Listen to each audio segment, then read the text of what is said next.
আসসালামু আলাইকুম। স্বাগত জানাচ্ছি আন্তর্জাতিক সংবাদে। শুরুতেই থাকছে সংবাদ শিরোনাম। প্রথমে জানিয়ে দেব, ইউক্রেনের নেতা হিসেবে আমাকে সরানো সহজ হবে না, বললেন জেলেনস্কি। এরপরে ইউক্রেনে 1 মাসের আংশিক যুদ্ধবিরতির প্রস্তাব দিচ্ছে ফ্রান্স, ব্রিটেন। সর্বশেষ থাকছে মিয়ানমারে বন্দি 500 পাকিস্তানি, চালানো হচ্ছে ব্যাপক নির্যাতন। ইউক্রেনের নেতা হিসেবে আমাকে সরানো সহজ হবে না, বললেন জেলেনস্কি। ইউক্রেনের প্রেসিডেন্ট ভলোদিমির জেলেনস্কি রবিবার ব্রিটিশ গণমাধ্যমকে বলেছেন, দেশটির প্রেসিডেন্ট হিসেবে তার স্থলাভিষিক্ত হওয়ার কারোর জন্য সহজ হবে না। তবে যুদ্ধবিধ্বস্ত ইউক্রেনের ন্যাটোর সদস্য পদের বিনিময়ে তিনি তার পদত্যাগের প্রস্তাব পুনর্ব্যক্ত করেছেন।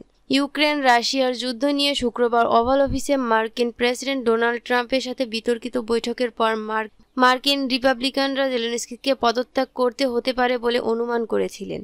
জেলেনস্কি ব্রিটিশ গণমাধ্যমকে বলেন, যা ঘটেছে তার পরিপ্রেক্ষিতে তারা যদি আমাকে সরাতে চায় তবে তা সহজ হবে না। তিনি বলেন, শুধু নির্বাচন আয়োজন করাই যথেষ্ট নয়, আপনার দরকার আমাকেও প্রতিদ্বন্দ্বিতা থেকে বিরত রাখা। এটা কঠিন হবে।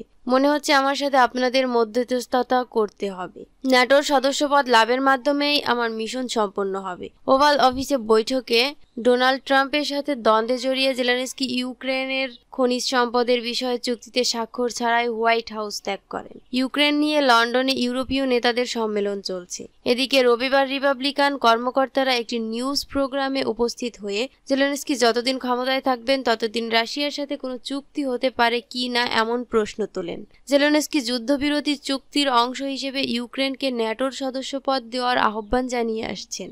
তবে ওয়াশিংটনের নেতৃত্বাধীন জোট ন্যাটো এ ব্যাপারে কোনো প্রতিশ্রুতি দিতে অনিচ্ছুক। ইউক্রেনের ন্যাটোর সদস্য হতে পারে এমন আশঙ্কা থেকেই 3 বছর আগে দেশটিতে আক্রমণ করেছিল রাশিয়া। ইউক্রেনে 1 মাসের আংশিক যুদ্ধবিরতির প্রস্তাব দিচ্ছে ফ্রান্স, ব্রিটেন। ফ্রান্সের প্রেসিডেন্ট ইমানুয়েল ম্যাক্রো জানিয়েছেন, রাশিয়া ইউক্রেনের মধ্যে 1 মাসের আংশিক যুদ্ধবিরতির প্রস্তাব দিচ্ছে ফ্রান্স ও ব্রিটেন। তবে এই যুদ্ধবিরতির আওতায় স্থলযুদ্ধ পড়বে না। আকাশ, সমুদ্র ও জ্বালানি অবকাঠামোতে হামলার ক্ষেত্রে এই যুদ্ধবিরতি প্রযোজ্য হবে। গতকাল রোববার ফরাসি দৈনিক লে ফিগারোকে দেওয়া সাক্ষাৎকারে তিনি এসব কথা জানান। ম্যাক্রো বলেছেন, যুদ্ধবিরতি হলে তা মানা হচ্ছে কি না সেটি যাচাই করাটা খুব কঠিন হবে, কারণ রণক্ষেত্র এত বড় যে তা প্যারিস থেকে বুদাপেস্ট পর্যন্ত দূরত্বের সমান। ইউক্রেনে শান্তি পরিকল্পনা এগিয়ে নিতে ব্রিটিশ প্রধানমন্ত্রী কিয়ার স্টারমারের আহ্বানে গতকাল লন্ডনে ইউরোপীয় নেতাদের একটি শীর্ষ সম্মেলন অনুষ্ঠিত হয়।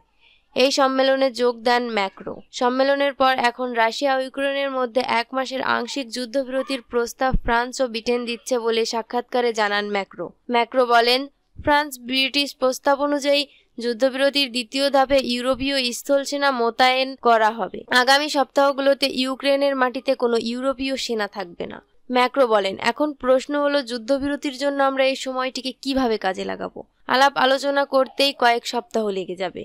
তারপর শান্তি চুক্তি স্বাক্ষরিত হওয়ার পর সেনা মোতায়েন করা হবে। ফরাসি প্রেসিডেন্ট আরও বলেছেন, ফ্রান্স ও অন্য ইউরোপীয় দেশগুলোকে প্রতিরক্ষায় আরও বেশি ব্যয় করতে হবে। ইউরোপীয় কমিশনকে প্রতিরক্ষা ব্যয়ের অর্থায়নে আরও উদ্ভাবনী হতে হবে। ইউক্রেনের প্রেসিডেন্ট ভলোদিমির জেলেনস্কি হোয়াইট হাউসে মার্কিন প্রেসিডেন্ট ডোনাল্ড ট্রাম্পের সাথে বৈঠক করার 2 দিন পর লন্ডনে ইউরোপীয় নেতাদের সম্মেলনটি অনুষ্ঠিত হয়। সম্মেলনে ইউরোপীয় নেতারা ইউক্রেনের প্রেসিডেন্টের প্রতি জোরালো সমর্থন দিয়েছেন। তারা দেশকে আরও সাহায্য করার প্রতিশ্রুতি দিয়েছেন। মিয়ানমারে বন্দি 500 পাকিস্তানি, চালানো হচ্ছে ব্যাপক নির্যাতন। মিয়ানমারের সীমান্তবর্তী অঞ্চলগুলোতে 5 শতাধিক পাকিস্তানি যুবককে বন্দী করে রাখা হয়েছে। তাদের মধ্যে কয়েক ডজন নারীও আছেন। সোমবার 3রা মার্চ জিও নিউজের এক প্রতিবেদনে এমন চাঞ্চল্যকর তথ্য সামনে এসেছে। প্রতিবেদনে বলা হয়েছে, পাকিস্তানি এসব যুবককে অপহরণের পর জোরপূর্বক শ্রমিকের কাজে নিয়োজিত করা হয়েছে। এসব পাকিস্তানি যুবকের মধ্যে বেশিরভাগই উচ্চশিক্ষিত। তাদের অনলাইনে চাকরির প্রলোভন দেখানো হয়। এরপর তারা থাইল্যান্ডের উদ্দেশ্যে পাড়ি দেয় চাকরির লোভে। সেখান থেকে তাদের অবৈধভাবে সীমান্ত পেরিয়ে মিয়ানমারের বিপজ্জনক অঞ্চলে পাচার করা হয়েছে। সেই সঙ্গে তাদের পাসপোর্ট জব্দ করা হয় এবং শেষমেশ মিয়ানমারের জোরপূর্বক শ্রম শিবিরে বন্দী করা হয়েছে। নিউজ ইন্টারন্যাশনাল বলেছে, এসব পাকিস্তানি দিয়ে নানা অপরাধ কাজ করাতে বাধ্য করা হচ্ছে।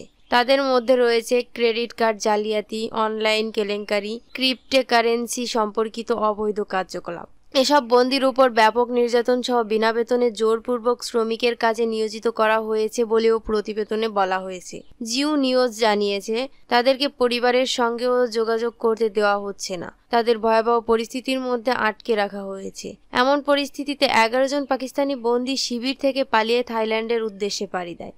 তবে তাদের মধ্যে 5 জন নদীতে ডুবে গেছে এবং 6 জন ভাগ্যক্রমে থাইল্যান্ডের ভূখণ্ডে প্রবেশ করতে পেরেছেন। এরপর পাকিস্তান দূতাবাসের হস্তক্ষেপে তাদের ফেরত পাঠানো হয়েছে। থাইল্যান্ডে পাকিস্তানের হাই কমিশনার রুকসানা আফজাল জানান, মিয়ানমারের বন্দী সকল পাকিস্তানিকে উদ্ধারে সক্রিয়ভাবে কাজ করা হচ্ছে।